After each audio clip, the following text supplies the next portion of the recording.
Pacers Celtics game 4 tonight. What can the Pacers do better? Can they avoid the sweep, get the gentlemen's in there at worst? And what other adjustments do they need to make going into game 4 to get a win to start their hope of somehow not getting out in the conference finals? We'll talk about it today on the Locked On Pacers podcast.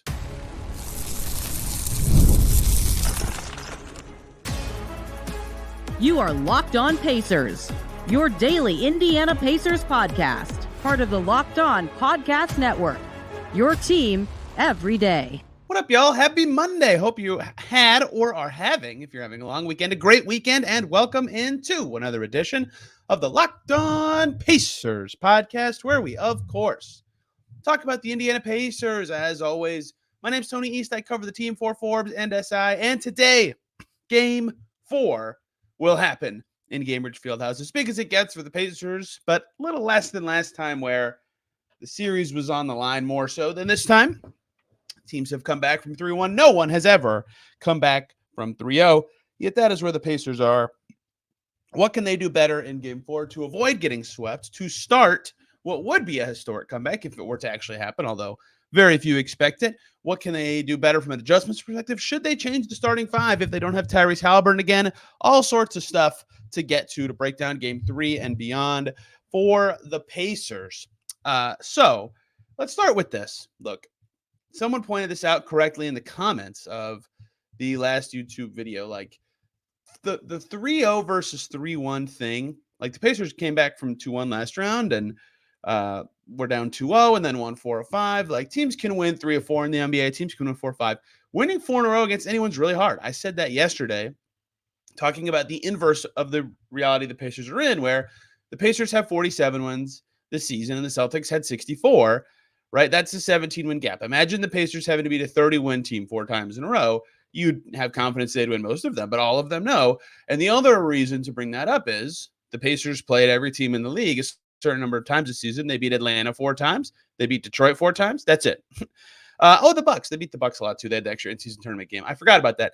It's hard. It's very rare to beat a team 4 times.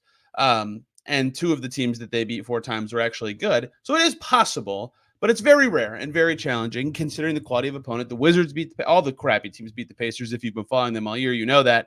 Outside of Detroit, every crappy team beat the Pacers once. Like, it's very hard. But the Pacers will try. They will look for whatever motivations they can. Pride, in front of their own fan base at home, get it back to Boston, don't get swept. All that is at stake still. And Rick Carlisle laid it out at practice Sunday. You know, the NBA prepping a trophy ceremony in Gainbridge as they have to for Game 4. If the Celtics win, they will get the Eastern Conference Finals trophy and go to the finals. And the Pacers do not want to let that happen on their home floor. There's a lot they can do internally to try to win this game. No one wants to get swept at any round of any point in the postseason, including the Pacers. So that's step 1.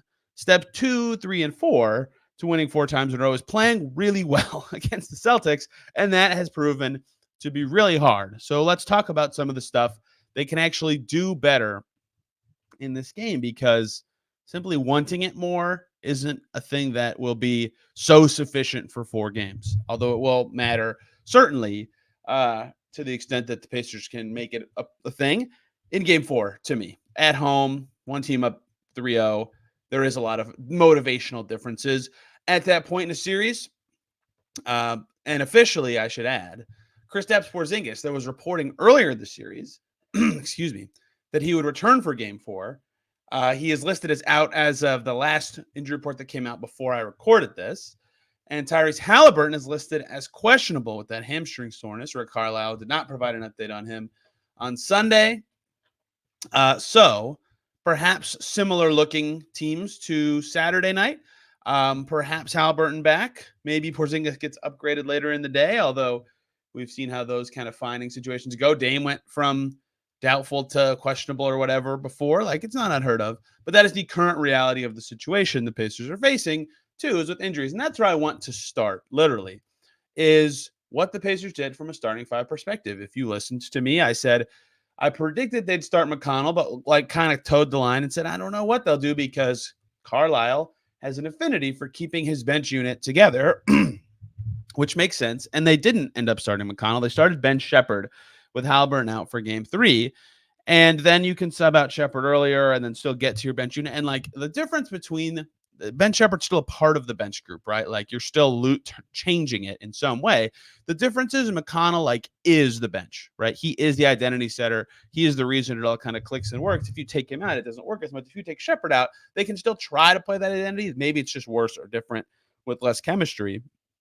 So I get that. And Shepherd, you need some form of defense. Although if you've heard me all series, I've said I just don't think the Pacers can stop the Celtics. So every adjustment I would try to make is trying to keep up.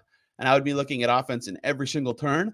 And Shepherd didn't make enough shots, so that hurt. But how they decide what to do in this next game if Haliburton doesn't play, it'll be fascinating to me. Do they roll with Shepherd again? Let's just big picture look at the lineup data from Game 3.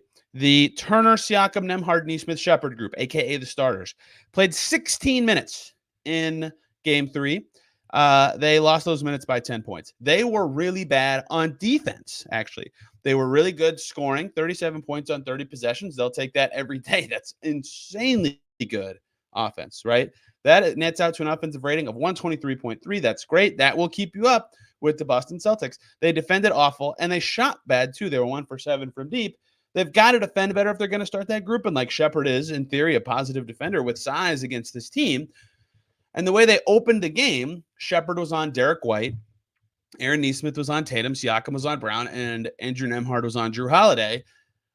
First of all, if you've been listening throughout the series, I still think Siakam should start games on Tatum, though I get the resistance. But I think if they do start this way again, I would do Siakam, Tatum, Shepherd, Brown, Nesmith on Derek White or Drew, and Nembhard on the other one. Myself, but I get that the Pacers need the size to keep up, and I get starting Shepherd from that perspective. A lot of other people did predict Shepherd would be the fifth starter. Kudos to them. That group didn't do well, and it was largely defensive. And they have, like, again, if the group's offense is good, maybe you stick with it. And my thesis of you need to score to keep up, you roll with it again. But they did lose those minutes by 10. Perhaps they would reevaluate who should start instead. Now, if you want to look at the lineup I suggested, McConnell, Nesmith, Nembhard, Siakam, Turner also was a negative, right? So I don't get any kudos for that. That group only played 7 minutes and 18 seconds together. They scored very well, 18 points on 12 possessions. That's an even better offensive rating than the first group we talked about, which means they also sucked on the defensive end, right? They had a 150 offensive rating. That's insane. And that group does feature the four guys who all were phenomenal in Game 3. Right, they shot 62.5% on twos, made 2 out of the 3 threes. That's great. Maybe unsustainably great, but that's great. Whoever starts has to defend better. The two logical choices between McConnell and Shepherd didn't work, but they scored well. So, on one hand, if you want to talk about what the Pacers should do if Haliburton doesn't start again, the place to start is, does it matter? Like, can they get any defense out of these two groups? Does it matter, right? Because if you're not going to be able to guard either way, then you would theoretically want to lean into the group that can score as much as possible for 48 minutes, right? If it makes your starters great, but your bench terrible, is it actually worth it?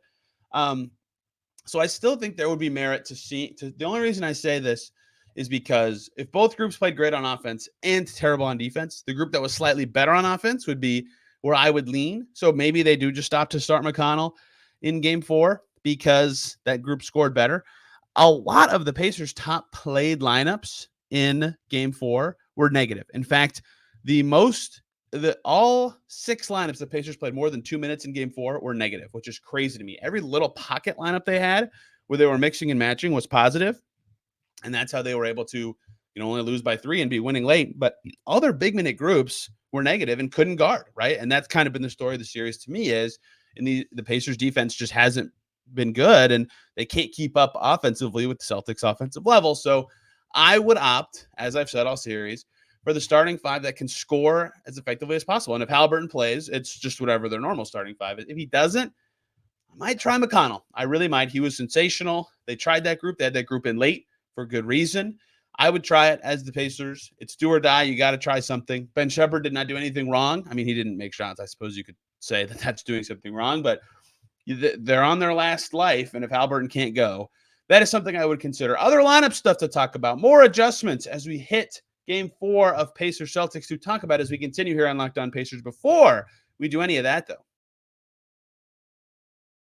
Let me talk to you guys about eBay Motors. Passion, drive, and patience. The formula for winning championships is also what keeps your ride or die alive. eBay Motors has everything you need to maintain your vehicle and level it up to peak performance, from superchargers to roof racks to exhaust kits to LED headlights and plenty more. Whether you're into speed, power, or style, eBay Motors has you covered. With over 122 million parts, that's a lot for your number one ride or die. You will always find exactly what you're looking for. Plus, with eBay's Guaranteed Fit, your part is guaranteed to fit your ride every time, or your money back, because with eBay Motors, you're burning rubber, not cash, with all the parts you need at the prices you want. It's easy to make your car the MVP and bring home huge wins. Keep your ride or die alive at ebaymotors.com. Eligible items only. Exclusions apply. eBay's Guaranteed Fit is only available to U.S. customers. We are back here on Locked On Pacers. Thanks for making us your first listen today and every single day. For your second listen, selfish plug of Locked On Women's Basketball, because Talia Goodman and I teamed up to talk some Fever. Lots of stuff. We talked Caitlin Clark's start to the season, the team's expectations, how they're doing compared to those so far, stock up and down for certain players, the works. So if you're thinking about diving into the Fever this year for the first time, or are planning on diving in when the Pacers are done, that could be a good way for you to launch your way in. Let's keep going on the Pacers, who are still alive in the conference finals, although down 3-0. Look, we could talk motivations like I did at the beginning. No one's done it before. Maybe that's your motivator. You want to be the first team to do it. You think you can do it because you beat the Celtics 3 times in the regular season. You think you can do it because you've been up late twice in this series. 2 games that, according to those like models that predict teams' win probability, had them over 90%, right? They probably feel good about that kind of stuff, and yet they're down 2-0, or excuse me, 3-0. But they have to win 4 in a row to move on. No one's done it before, but rightly, someone at practice asked Rick Carlisle about this today. The closest team to do it, at least that I can remember. I'm sure a team has gotten it to 7 before. Last year, Celtics against the Heat, they were down 3-0. They won the next 3. They lost game 7 on their home floor, but they did it. And so the fact that it's been that recent, I mean, no one will ever give up in these. It's the conference freaking finals. So I'm looking forward to seeing how the Pacers respond in this situation. We've seen them all season. Their superpower is adjusting, responding to whatever situation they're in. This is the biggest, by far, situation they've been in. Can they still do that? Can their superpower still be their superpower? Or is this just talking about, intangible stuff that doesn't mean anything and talent will just win out? Perhaps that is the case, as has been the case in almost every playoff series for all of time. Let's continue with some other adjustment-y stuff that I have written down from game 3. I finally deleted my game 1 and 2 adjustments because a lot of them have either been made or are no longer relevant in the series. You know what else I had to delete today from my notes page? The haven't lost at home since March 18 line that I've been using for the Pacers and that everybody's been using. That is now over. Celtics ended it. They have not lost on the road in the postseason yet. So we'll see what ends up happening tonight. Okay, thing 1 that I'm looking at for the Pacers in this game is something I already talked about. Shepherd on D. White to start the game. Nesmith on Tatum. Siakam on Brown. Nembhard on Drew. Mix those up. I think Siakam's got to be on Tatum. I understand why they're not doing it, and they've actually defended Tatum pretty well throughout the series, but Shepherd's size and his ability to defend wings means I would put him on one of Brown and Tatum, and that would naturally mean I'm putting him on Brown, and I'm putting Siakam on Tatum, and then I'm putting Nesmith on either Drew or Derek White, and I'm putting Nembhard on the other one.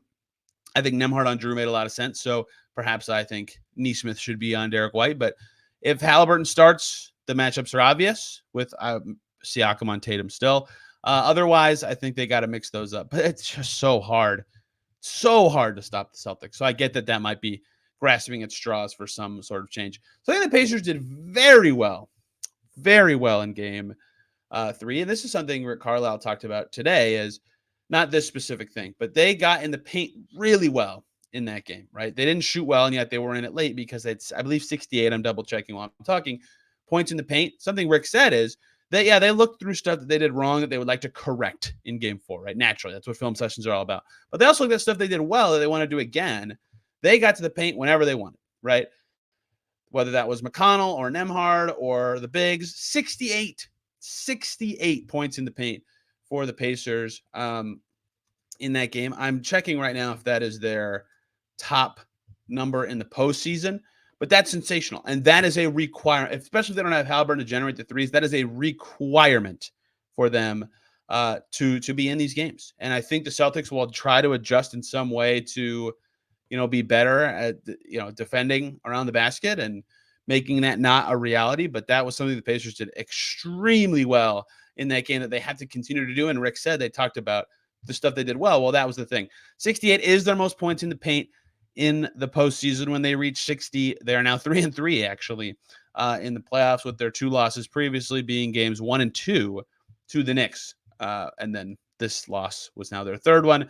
They beat the Knicks twice with over 60 points in the paint and beat the Bucks in game 6 with 60 exactly points in the paint. So they've got to get in there, especially if they can't generate as many threes. They will definitely shoot better in the next game than they did in this one. It's just how NBA players work. But that has to be a focus again, is getting in the paint, using that to their advantage in the way they did.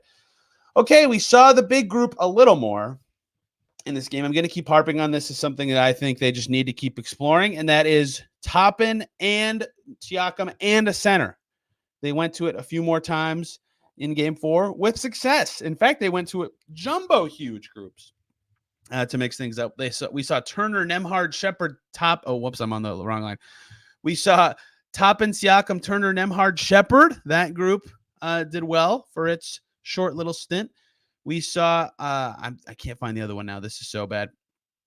Another one with Turner. There it is. Turner, Siakam, Nesmith, and McConnell. And and I missed a player. And Nesmith, that was huge. That group was +4 in its minute and a half. And then Turner, Siakam, Toppin, Shepherd, McConnell was also successful for 2.5 minutes. I continue to think that size is very valuable in the series because the Celtics have skilled size everywhere. And Carlisle's talked about this forever, not in relation to this series, but just to him, the evolution of the game. And this is obviously true to in general, but coaches are always ahead of the curve. Like the last kind of era before where we are right now in the NBA was about skill, right? And now it's about skilled size. So if 2 players have the exact same abilities, but one is 6 inches taller, the taller player is better, right? So skilled size is the name of the game. And that's why a lot of the best players are 6'8 plus and very skilled. And the Celtics have a bunch of those. So the Pacers' best way to combat that, to me, is having size of their own and trying to have their own advantages come from that, not make the Celtics size an advantage for them, instead turn it into, at best, a neutral. And so I've been advocating for Siakam, Toppin, and a center groups, and they went to that a little bit more, not a lot more, but a little bit more in game 4. I feel bad using this adjustment every single game because it's not that riveting, but it's in my notes for game 3. It's something they did, and I think that they need to continue to kind of go to that because that was really important to what they did. Something else they did very well in game 4 that I think will be an absolute must in their next game and is very relevant to something we've been talking about all series is the Celtics continue for various reasons. I think they should switch this up, honestly. If I'm John Corrales talking about adjustments, this is what I make. They keep putting Al Horford on Siakam. The cross-matching has been a theme all postseason for the Pacers in the front court, and they've always found a way, or at least typically found a way, to get an advantage out of it. In game 3, Siakam, when guarded by Horford, was 5 for 7, right? He's been sensational picking at that matchup, finding ways to make it an advantage for him and score. And he's really picked on everybody in this series. He's been unbelievable. But that matchup in particular, he did well. He was also guarded by Derek White a lot in game 3. But either way, that matchup has been successful for the Pacers, and maybe the Celtics finally switch it up. But the thing we talked about on this show after game 2 is if they're going to go to that, if the Celtics are going to make that their defensive look, they're big on Siakam. That means Myles Turner is being guarded by a smaller player, right? Maybe it's Tatum, maybe it's guard, maybe it's Brown, whatever. Maybe it's a bench player because they're subs. Who knows? It's not Al Horford. And the bench bigs for the Celtics haven't done much in this series. So after game 2, and Turner wasn't as good, I said they've got to get him more involved, specifically inside the arc, punishing those mismatches. He's gotten way better at that throughout his career, right? Whether it's as a roll man or whether it's just being in the paint to receive a pass and making a play, whatever, they've got to get him more involved in those settings. They did much better at that in game 3. If you look through Turner's matchup data, he only took 2 shots defended by Horford, and that still ended up being a fairly common matchup. He punished Drew Holiday, 2 for 4 there. He punished Jaylen Brown, didn't miss a shot there. Punished O'Shea Brissett. In fact, when O'Shea was on Myles, they just went to it, right? That was something a lot of people talked about after game 2 was, if they're going to use O'Shea as this disruptor on defense, and him be the backup de facto 5 for a few minutes every game. Turner just needs to crush that, and he did a great job of that. He had half his shots with Tatum on him. He had half his shots with White on him. He did a much better job. And the Pacers deserve credit for this too, because they have to get him the ball. They did a much better job of making that a weapon. So if Horford is on Siakam again, and the Celtics have stuck with that, Turner is the key to that. And those guys didn't make their threes, but collectively on twos, I believe they were 18 for 24. No, that's terrible math. What am I doing? 18 for 28. That's sensationally good. They had 44 points, obviously, in that many shots. That is something the Pacers need to pick at again. Both Siakam, who's been excellent all series, and Turner punishing those smaller matchups. And part of that is the Pacers getting it to him and Turner finishing plays. And Turner being a little bit better in that would be taking care of the ball. He gave it up too much with those 5 turnovers, and some of that was on handles. I think that is something that the Pacers need to continue to go to. In fact, a little more, honestly, might work, unless force the Celtics to get out of it, force them to switch it up. And then Siakam will have even more advantages. And if they can't switch it up or stop it, use your size to overwhelm them, right? I keep talking about size being a thing, but the Pacers have to keep up and use their offensive advantages to get an edge, and that's another way to do it. A couple more things to talk about ahead of Game 4 to close out today's show.